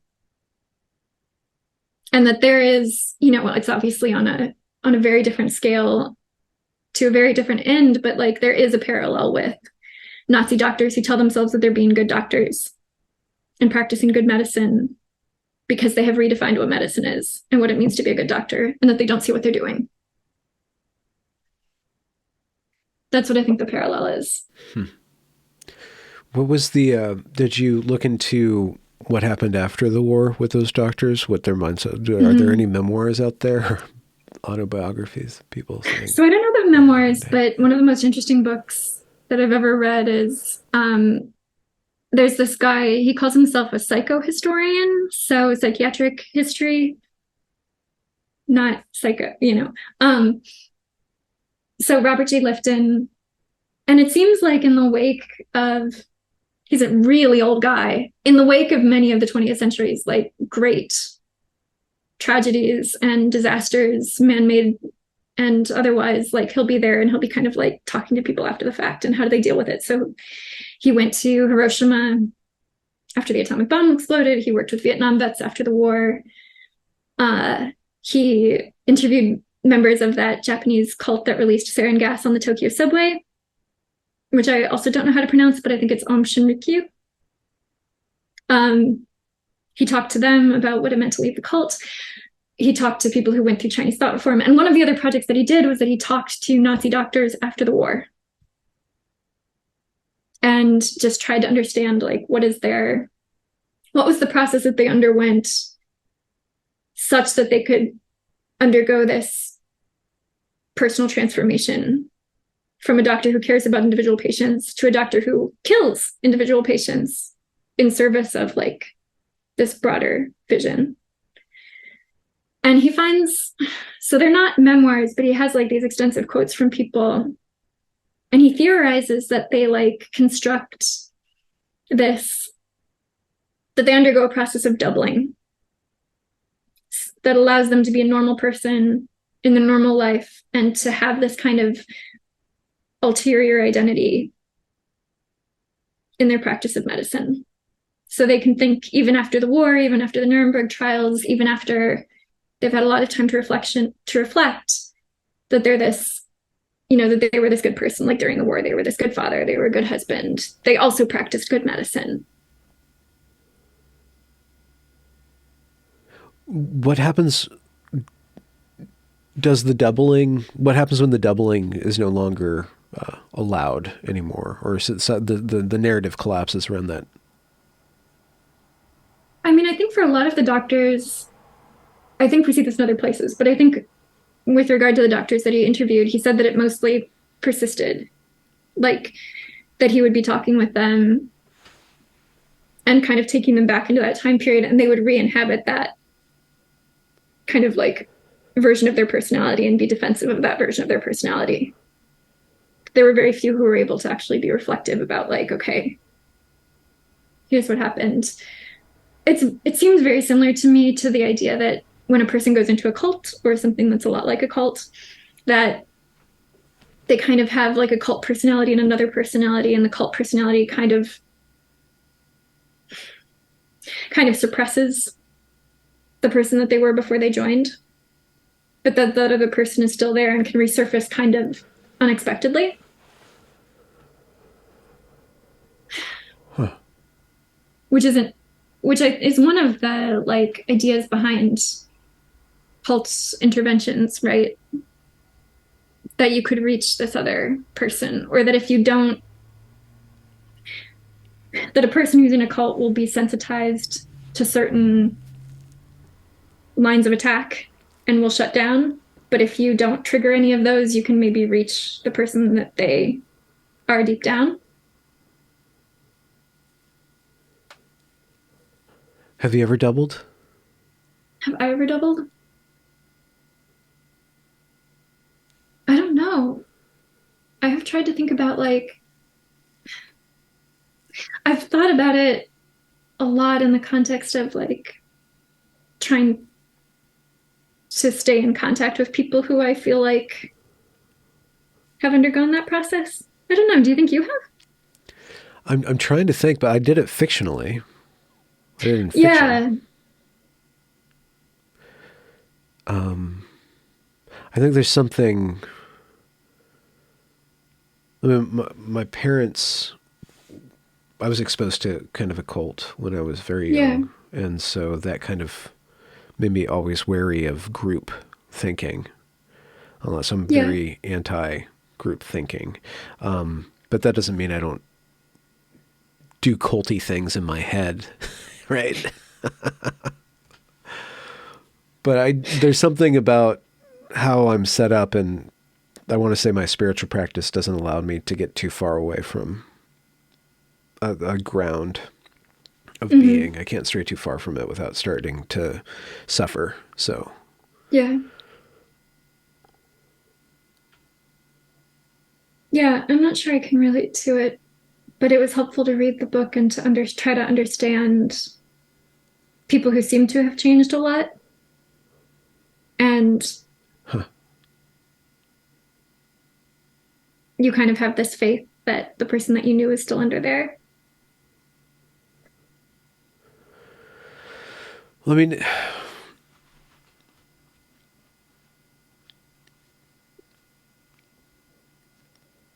it's possible to go so far that you can't go back, but I think there's a lot of people will be given a chance to change or to wake up in a different way. Like you said, with the trampoline incident. Yeah. That was this is explicit, like you're being told something and you made a moral choice. You were presented with a moral choice. It's like what you're doing. But it didn't feel like it. What do you mean? I mean, it didn't feel like I made a choice. It was like, I just can't do this anymore. So I guess that's interesting. Was that a case of like doubling to be like, I know that this is bad for me, but I have to do it? Maybe a little. And maybe that's what fell apart. I don't know. So, but it didn't feel like a choice. When Germany and Japan fall, they're carpet bombed in Dresden and nuked in Hiroshima and Nagasaki. There was just like this. There was just a hard stop. Like this, we're destroying this. This narrative is now destroyed, and everything that it touches is basically in ruins now. So they were just beaten to a pulp and had no choice but to submit to what the Allied powers imposed on them in a way. A lot of people, like on a personal level, I don't know if gender would ever be nuked like that.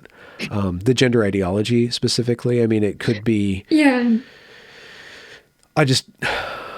In studying the powers that be, I don't see it being excised from how deep it's wiggled in. I don't think it.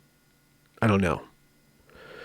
It might run its course though, but when we look at medical fads and stuff, you see that these certain things run its course and certain evidence piles up eventually. I'm just thinking like the society is undergoing a doubling with this sex gender thing. Yeah, because there's where you say, okay, well, I know you're a man, but I'm going to let you into my bathroom because you say that you're a woman, right? Or I mean, it's pervasive because it's like you have one set of facts that apply in every other setting, and then you have this special setting where everything trans is an exception. And that maybe that's what's going on, that there's like, you have people who are medical providers who work with kids who know a hell of a lot about child development, and yet they don't apply any of it to trans kids, to kids that they say are trans. Yeah. So that, like, that could be a form of doubling where it's like there's knowledge that one part of you holds and the other part of you is required to, like, just not have that knowledge. But I think the parallel will be a lot less like the end of World War II and a lot more like what happens when a cult implodes and the people who were still in it when it blew up. Like, I think that it's a very different type of person who leaves a cult and then the person who is left behind when the cult falls apart. So what do we do for those people who didn't have the agency or the resources or the motivation, no matter what it was, to get out themselves? So for whom that vision was still personally meaningful and it collapsed for external reasons, like, that's going to be hard. I think. Yeah. So the idea then would be to nuke the idea. Trans kid, just nuke that. Figure out how to kill. I don't know how you kill an idea. But if you can nuke that and then see what happens afterwards, and the rebel that happens afterwards, lawsuits, lives. Yeah. It's interesting to think about.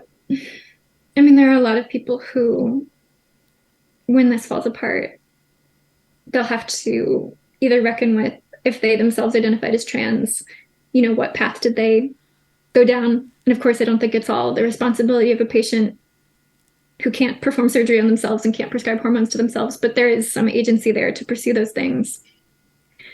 And for parents who did this with kids, trusting that they were doing the right thing, or with doctors who did this with patients. Most of them, I'm sure that there are opportunists out there, but I think in general, they believe that they're doing the right thing. And I don't know how they're going to make sense of that. Huh. What do you think Rachel Levine? I'm not worried about Rachel Levine. I don't know. I think... I mean, you have somebody in a supreme position of power promulgating this. Yeah. From the highest office in like, the world. I think that Rachel Levine will ever be like... Administration. Wow, I made this huge mistake and harmed a lot of people? Like, it's hard to picture. But I think that there are clinicians... Marcy Bowers. Yeah, I don't know. You see chinks. People have this great capacity to be outraged about kind of like some aspects of a situation and to not see the whole thing. So every now and then somebody like Marcy Bowers will be like, maybe it's not great that we're blocking puberty so early. And maybe there's some social contagion. But Marcy Bowers is still going to be, the incoming president of WPATH, an organization that's entirely committed to like putting kids and people with all kinds of like putting kids on this pathway and putting people with all kinds of other vulnerabilities on this pathway. So there's a level on which Bowers like can pick out a few bad apples, but can someone like Bowers say, wow, the whole barrel is rotten? I don't think so. It'd be professionally disastrous. But I think personally, even more so, like Bowers says that he's performed like thousands of genital surgeries on young people.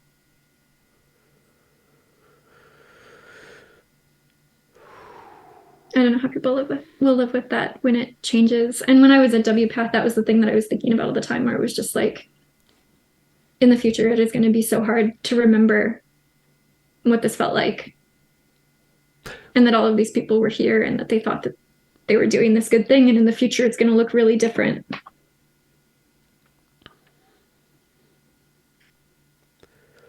We'll see what happens with the maids thing, if that really takes off. Even Elon Musk seems on board. People should be able to choose when to die. I mean, this is the late stage liberalism. Like everything is based on your will and your preference. Birth, death, life, sex, gender, public perception. Yeah. No, I think... I mean, how do we... I don't know what it'll take for people to see it differently. Until we can define the sacred... Until we define a norm, I don't know how you stop it. I don't know how you do it. And I know that having a norm and having morals and having societal expectations is basically what people mean when they say fascism. When they say you're fascist, they're basically saying that you are having me subject my will and my choice against my will. A lot of people seem to mean that. But yeah, I don't know how we get out of a mess like this without having like some idea of what makes, like, what is good for people and what do people need to flourish and what is it bad to do even if people want it. Like, you need to exercise judgment to say those things and to stop the things that have been set in motion. And that's the thing that nobody's really supposed to do on the left in particular, is to judge other people for what they want or to stand in the way of their realization of what they want. Well, what do you have to stand on to tell other people what not to do? I mean, I think it's just it's probably just like a moral intuition where it's like, it's just, I can and like have spent years digging into like what we're doing on the medical side of gender identity, or I can look into prostitution and, all of the whole case against prostitution. And you also like, you don't really need to do those things. You can also just like look at a kid who's distressed, who shows up in a clinic and says that they must really be, that there's something wrong with them and they must really be a boy, and that it's wrong. It's like, it's just wrong for a doctor or a parent or a teacher to look at a kid in distress and say, yes, you're right, your body is wrong, but we can fix it. Like, it's just wrong. And even if we could really, like, even if the promises that gender medicine made, even if it were possible to realize those promises, which it's not, even if nobody was harmed and nobody regretted it, which isn't true, even if the treatments were completely safe, which they're not, like, I think that it would still be wrong to just to facilitate that kind of like self-rejection, rather than to, like we were talking about earlier, to sit with somebody when they're in pain and have actual compassion for them and help them to live with things that in life that they wouldn't have chosen, but that they can't change, or that it's not good to change. But I don't like, it's like you can have, you can do all the research in the world, but it's not, like, it's just not right. And I can't explain it, but I think most people confronted with that situation, they know that it's not right, and they have to, and that's why there's so much pressure on people to overcome their hangups and their biases and to kind of conquer their doubts, perceptions, and to conquer their transphobia. And like, it's because I think people deep down, they know that it's not right. But a lot of people can be persuaded to suppress that because they're enlightened. Or they don't want to risk their job or their standing, or they don't want to risk their job. And there's a certain, it's all of this stuff. If you do a small thing, it feels small when you do it and go along with it. You have to justify it to yourself. And your beliefs, like I said, your beliefs will change to fit your behaviors and make your behaviors okay. So it's,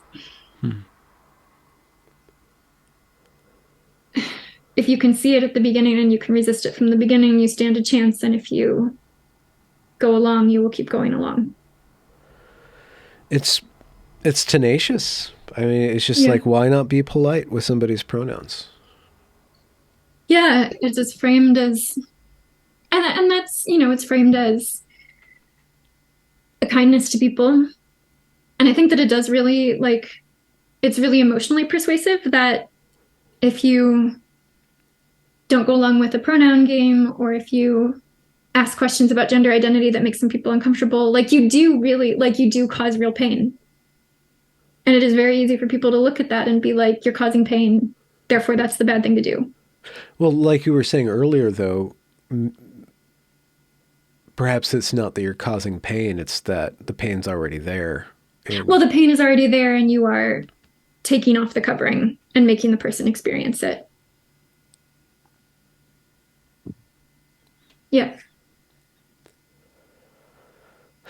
Does love conquer all, Eliza? I don't know how to respond to that. Does time heal all wounds, Eliza Mondegreen? I think time makes things look different. Huh. And that can be healing. What do you got coming up? What's 2023 looking like for you?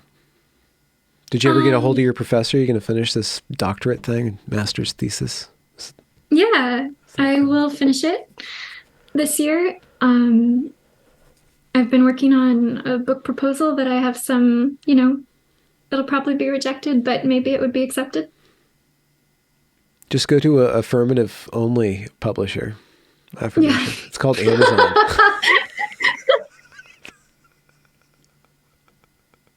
Yeah, I will look for an affirmative publisher.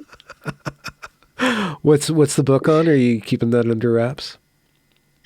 It would be no, it's not under reps. It would be like kind of tracking how a belief system about gender spread through internet communities and spread through medicine and became kind of like a civic religion and what happens when those things happen. Hmm. And where do you perceive the origin of this civic religion to be? I think that people need to find meaning, and they especially need it when they're in pain.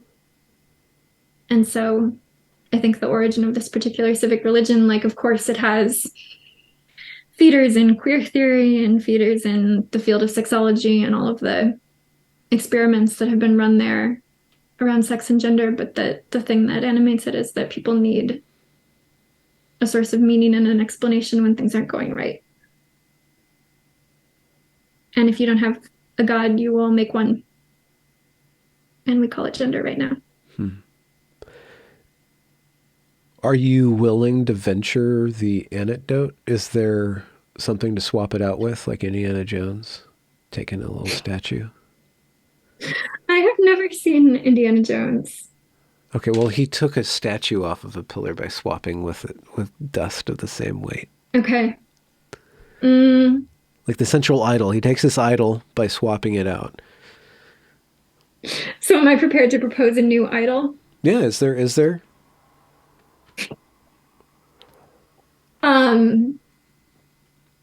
I think I'll probably stop the book just a couple pages before I would have gotten to that. Yeah. Which means you saying stop the interview before we actually have to get to that. No, I think it's that I will maintain my role as an analyst and not as a prophet. Yeah. Well, yeah. Yeah. Yeah. I think it does go back to what we've said several times over the conversation. It's like people have to be willing to either be called or guided or willing to change. And sometimes the belief structure will just collapse of its own accord, or it's destroyed somehow. And then they have to find